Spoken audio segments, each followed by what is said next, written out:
آداب ناظرین، آپ تک اردو نیوز میں آپ کا خیر مقدم ہے۔ میں ہوں امیم شریف۔ پیش ہے آج کی اہم خبریں۔ ضلع حج سوسائٹی عادل آباد کے زیر اہتمام ضلع سطح کا تیسرا حج تربیتی پروگرام ہفتے کے روز کرسٹل گارڈن میں صدر سوسائٹی محمد شاہد احمد توکل کی صدارت میں منعقد ہوا، جس میں عازمین حج 2026 کی کثیر تعداد نے شرکت کی۔ اس موقع پر مہمانان خصوصی مولانا مفتی الیاس احمد حامد قاسمی، رکن تلنگانہ اسٹیٹ حج کمیٹی و جنرل سیکریٹری جمعیت علماء ضلع نرمل، اور الحاج مولانا سید مظہر قاسمی نقشبندی، ماسٹر ٹرینر کوٹلہ نے عازمین سے خطاب کرتے ہوئے حج کے ارکان، فرائض اور واجبات کی اہمیت پر تفصیلی روشنی ڈالی۔ انہوں نے کہا کہ مکہ مکرمہ اور مدینہ منورہ کے مقدس مقامات کی زیارت میں ترجیحات کا خیال رکھنا ضروری ہے تاکہ اہم مقامات کی زیارت سے محرومی نہ ہو۔ علماء اکرام نے عازمین کو تاکید کی کہ وہ دوران حج شرعی احکامات کی مکمل پابندی کرے اور صبر و تحمل کا مظاہرہ کرے تاکہ حج مقبول و مبرور نصیب ہو۔ انہوں نے مینا، عرفات، مزدلفہ اور جمرات کے مناسک، کنکریاں مارنے کے طریقہ کار، نیز حج و عمرہ کے فضائل و مسائل پر جامع انداز میں رہنمائی فراہم کی۔ اس موقع پر جدید انداز میں پروجیکٹر کے ذریعے پاور پوائنٹ پریزنٹیشن پیش کرتے ہوئے مکہ و مدینہ کے اہم مقامات اور عملی تربیت بھی دی گئی۔ صدر سوسائٹی محمد شاہد احمد توکل نے اپنے خطاب میں عازمین کو حیدرآباد سے جدہ تک کے سفری مراحل اور ضروری احتیاطی تدابیر سے واقف کروایا۔ تربیتی کیمپ عازمین حج کے لیے نہ صرف معلوماتی بلکہ عملی رہنمائی کا ایک مؤثر ذریعہ ثابت ہوا، جس سے شرکاء نے بے حد سراہا۔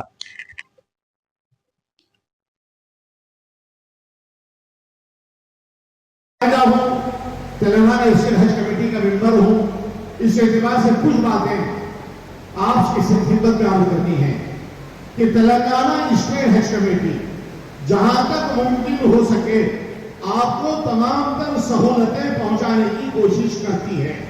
چونکہ یہ حکومت کا ایک ڈپارٹمنٹ ہے، حکومت کا ایک شعبہ ہے حج کمیٹی، اور اس کا مقصد و منشا بھی یہی ہے کہ یہاں سے جانے والے تمام عازمین کو سفر میں بھی کوئی دشواری نہ ہو۔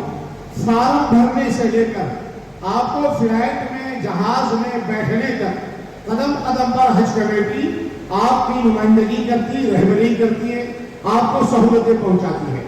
اور آپ کے اپنے علاقے میں، جیسے یہاں پر عادل آباد میں حج سوسائٹی ہے، یہ بے لوث خدمت کرتے ہیں، حکومت سے ان کو کوئی فنڈ نہیں ملتا، کوئی تنخواہ نہیں ملتی، یہ صرف ثواب کی نیت سے ہر علاقے میں جہاں بھی سوسائٹیز قائم ہیں، یہ تلنگانہ اسٹیٹ حج کمیٹی کو معاون و مددگار بن کر اپنے اپنے علاقے میں سوسائٹیز چلا رہے ہیں۔ فارم بھرنے سے لے کر حج ہاؤس جانے تک آپ لوگوں کو یہ سہولتیں پہنچاتے ہیں۔ جب آپ حج ہاؤس پہنچیں گے، وہاں پر تلنگانہ اسٹیٹ حج کمیٹی ذمہ دار ہے آپ کی، وہاں پر آپ 2 دن قیام کریں گے۔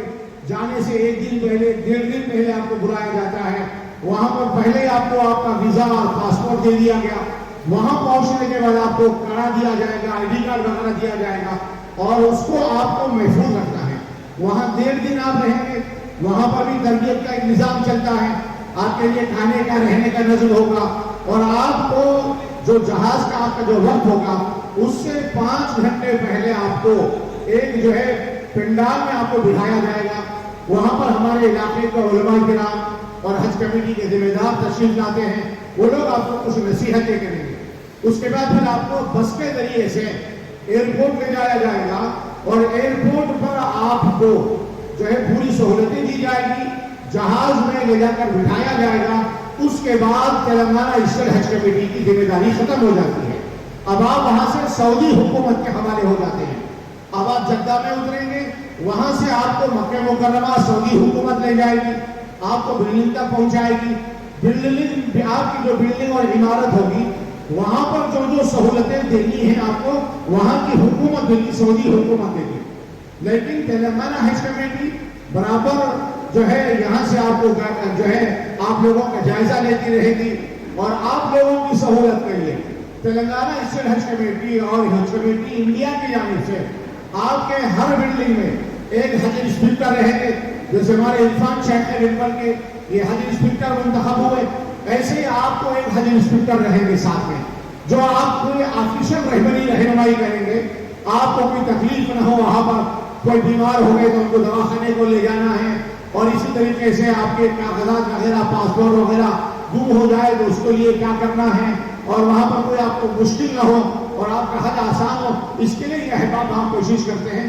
ایسے اور بھی دیگر آفیسرز ہوتے ہیں وہاں پر حج کمیٹی کی جانب سے، جو قانونی طور پر آپ کو کوئی مشکل نہ ہو اس کی پوری نگرانی کرتے ہیں. ہر رات بھر آپ کو خود مڑنے کی ضرورت نہیں پڑتی ہے، حاجی آپ کو ادھر سے ادھر موڑتے رہتے ہیں. تو اور یہ تو بس دعا کرنا چاہیے کہ کسی کا پیر ہمارے اوپر نہ پڑے، اتنی جگہ تنگ رہتی ہے. تو بہرحال اب آپ مینا میں ہیں. ایک زمانے جاہلیت والا حج ہے اور ایک اسلام کے زمانے کا حج ہے. قرآن کریم نے کہا ہے کہ فَاذْكُرُوا اللَّهَ كَذِكْرِكُمْ آبَاءَكُمْ أَوْ أَشَدَّ ذِكْرًا، کہ اے ایمان والو تم عرفات حج کے دنوں میں مینا میں، عرفات میں، مزدلفہ میں اللہ کا ذکر کرو جیسے تم اپنے آباء و اجداد کا ذکر کرتے ہو، اپنے باپ دادا کا ذکر کرتے ہو. مینا کے میدان میں زمانے جاہلیت میں مشاعرے کی محفلیں سجتی اور لوگ اپنے باپ دادا کے کارنامے بیان کرتے. اللہ نے اس پس منظر میں کہا کہ ایمان والو، مینا کے میدان میں کافر و مشرک اپنے باپ دادا کے کارنامے بیان کرتے تھے، تم اللہ کا ذکر کرو. تو ہمیں مینا کے حج کے جو 5 دن ہیں، باقی دنوں میں آپ حرم شریف کے سامنے ہیں، طواف کر رہے ہیں، دل لگ رہا ہے، دعائیں کر رہے ہیں، آپ کا دل کعبۃ اللہ کی وجہ سے اللہ کی طرف مائل ہے.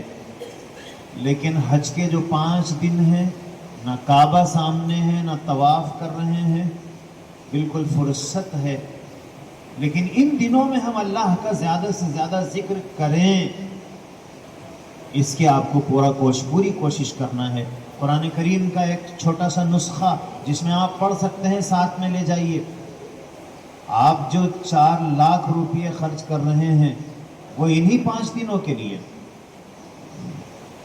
یہ ایک دن 1 لاکھ روپئے کا ہے. اس لیے آپ زیادہ سے زیادہ ذکر کریں، قرآن کریم کی تلاوت کریں، تلبیہ کثرت سے پڑھیں، ہاں ضرورت کی حد تک بات کریں. یہ مردوں کا خیمہ ہے، آپ دیکھ رہے ہیں کہ تقریباً مرد لیٹے ہوئے ہیں. اب میں آپ کو ایک اور چیز بتا دوں،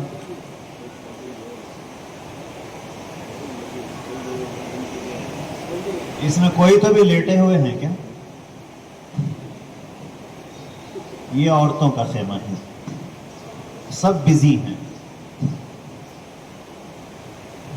تو یہ جو مینا ہے، یہاں ہم اللہ کا ذکر کرنے کے لیے گئے ہیں، تلبیہ پڑھنے کے لیے گئے ہیں، وہاں آپس میں باتیں کرتے ہوئے بیٹھے ہوئے ہیں. اصل حج تو یہی ہے. حج وہ نہیں تھا جو آپ نے مکے میں 30 دن گزارے. حج وہ نہیں ہے جو مدینے میں آپ 8 دن رہ رہے ہیں، اس کو حج نہیں کہتے ہیں. وہ تو عمرے پہ بھی جاتے تو آپ مدینے میں 8 دن، مکے میں 2 مہینے 3 مہینے رہ سکتے ہیں. لیکن آپ نے یہ جو 4 لاکھ روپئے خرچ کیے ہیں وہ ان دنوں کے لیے نہیں، ان دنوں کے لیے، ان 5 دنوں کے لیے. یہ دن نہیں ملتے آپ کو اگر آپ 4 لاکھ روپے خرچ نہ کرتے. لیکن شیطان کی کوشش یہ ہوتی ہے کہ اصل جو حج ہے اسی میں وہ ہمیں اپنے اللہ کے ذکر سے غافل کر دیتا ہے. اب یہاں دن بھر باتیں ہو رہی ہیں. تو ہماری یہ گزارش ہے کہ آپ قرآن کریم کو ساتھ میں رکھیے، زیادہ سے زیادہ قرآن پڑھیے، ذکر کیجیے، تلاوت کیجیے، تلبیہ پڑھیے، اور مینا کے اپنے ان دنوں کو روشن اور بہتر بنانے کی فکر اور کوشش کیجیے.